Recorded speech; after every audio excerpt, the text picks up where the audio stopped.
Saudara-saudari yang dikasihi Tuhan, tema hari ini rasanya cukup berat untuk kita renungkan ya. Bagaimana kita bisa menghayati ya, sukacita gereja dalam persatuan dengan Kristus yang tadi dikatakan oleh Injil ya, bahwa sesungguhnya kamu akan menangis, meratap, terus kamu diminta untuk bergembira. Kamu akan berduka cita, tapi kamu nanti akan bersuka cita.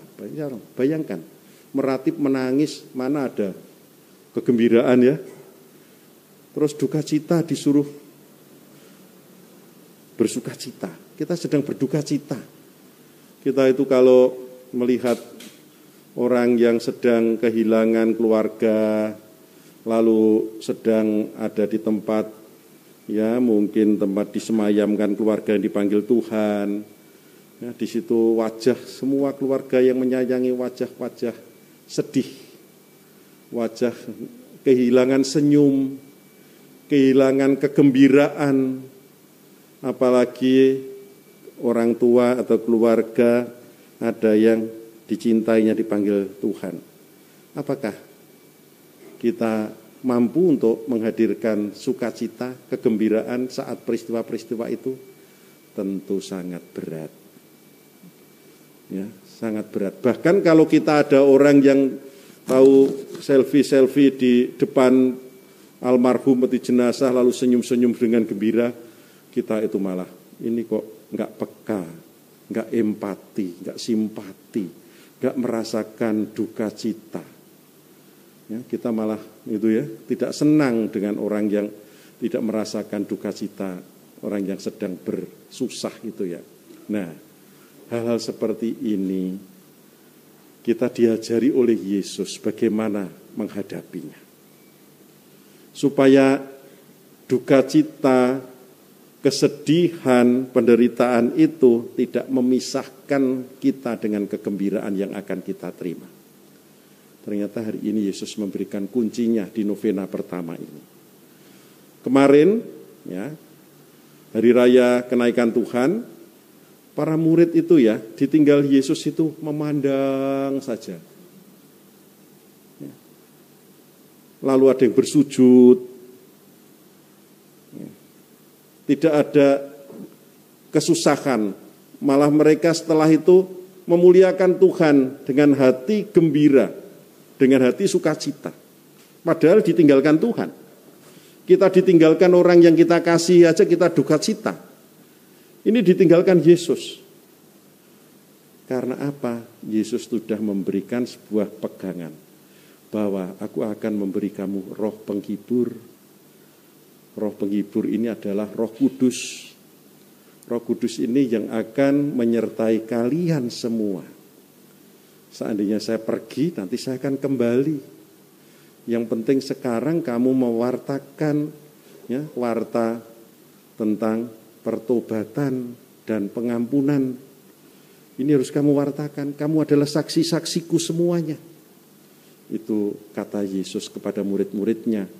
Maka ketika Yesus meninggalkan mereka, mereka lalu tidak berduka cita. Malah dia kuat imannya.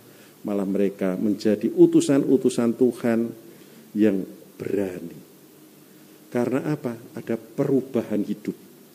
Kalau dulu dia meninggalkan Tuhan ketika Yesus disalibkan menderita, takut mereka juga menderita, meninggalkan Tuhan. Karena apa? Karena tidak sesuai dengan harapannya. Kepinginnya Tuhan itu selalu ada di tengah-tengah dia dan dia mendapatkan sebuah pertolongan terus-menerus dari Tuhan. Tuhan mengabulkan keinginannya. Sedangkan sekarang berubah. Saya mengikuti Tuhan apapun resikonya.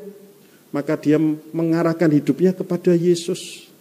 Dan Yesus memberikan kepastian kamu akan tak beri Roh Kudus. Roh Kudus ini yang akan menyertai kamu. Dan inilah jaminan keselamatanmu, kegembiraan sukacitamu. Sebelum kesini tadi, saya itu didatangi seorang ibu yang sudah berapa belasan tahun ya, kurang lebih ya hampir 15 tahun hidup rumah tangga. Lalu sudah tidak hidup dalam satu atap dengan suaminya itu sudah cukup lama, mungkin 5 tahunan lebih gitu ya. Mereka minta, Romo saya minta tanda tangan. Loh kamu paroki mana? Paroki lain, pokoknya bukan KR. Tapi dulu nikah saya di sini. Loh ngapain? Saya mau minta anulasi. Anulasi itu pembatalan perkawinan. Yang punya kuasa itu tribunal keuskupan. Gitu ya. Loh kenapa? Pokoknya kami sudah hidup sendiri-sendiri. Saya ngelus dodo saya. Ya. Inilah sebuah perjuangan yang menurut saya salah merawat. Memang menikah itu tidak gampang, berkeluarga itu tidak gampang. Seumur hidup yang kita dengarkan ketika mempelai suami istri di depan altar akan sehidup semati selamanya itu tidak gampang, berat sekali. Tetapi tidak ada yang mustahil bagi mereka yang setia kepada Tuhan. Sehingga persoalan dalam perjalanan hidup mereka ini akhirnya bisa disempurnakan, diperbaharui terus-menerus. Karena apa? Mengikuti Tuhan, bukan mengikuti rencanaku. Nanti kalau sudah suami, aku kepengen gini, istri, aku kepengen gini, tidak cocok, dah sumber perbedaan. Tapi kalau melepaskan dua-duanya, nggak ada kepentingan istri, nggak ada kepentingan suami, tetapi kita kepentingan yang dikehendaki Yesus untuk kita, beda. Sehingga keluarga ini akan menjadi lebih baik, lebih sempurna karena sarana mengikuti panggilan Tuhan. Maka perkawinan itu adalah anugerah Tuhan, panggilan dari Tuhan, bukan pilihanmu saja. Ini harus merubah pola hidup.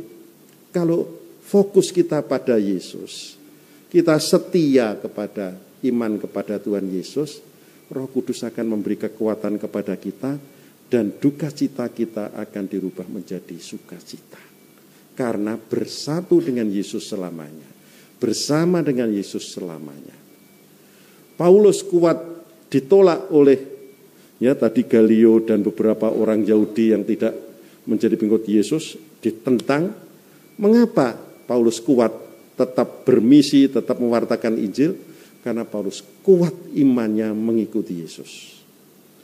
Dia lanjutkan itu relasinya, hubungannya dengan Yesus, persatuannya dengan Yesus. Itulah yang membuat Paulus mempunyai anugerah Roh Kudus, sanggup menjalankan perutusannya. Dan ada sukacita di situ. Memang tetap ada penderitaan.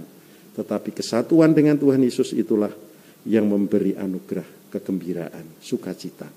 Maka pada novena pertama ini kita disegarkan kembali. Ayo, jangan pernah kita ini putus relasi kita dengan Yesus. Sehingga di dalam menjalani panggilan hidup kita, apapun profesi kita, status kita, tantangan-tantangan yang kita hadapi bersama dengan Yesus. Relasi kita dengan Yesus jangan sampai putus. Kita rawat dengan baik. Dengan demikian kekuatan kesatuan kita dengan Tuhan Yesus ini akan membuat kita nanti mendapatkan anugerah Roh Kudus yang memberi kita penghiburan dan sukacita. Tuhan memberkati.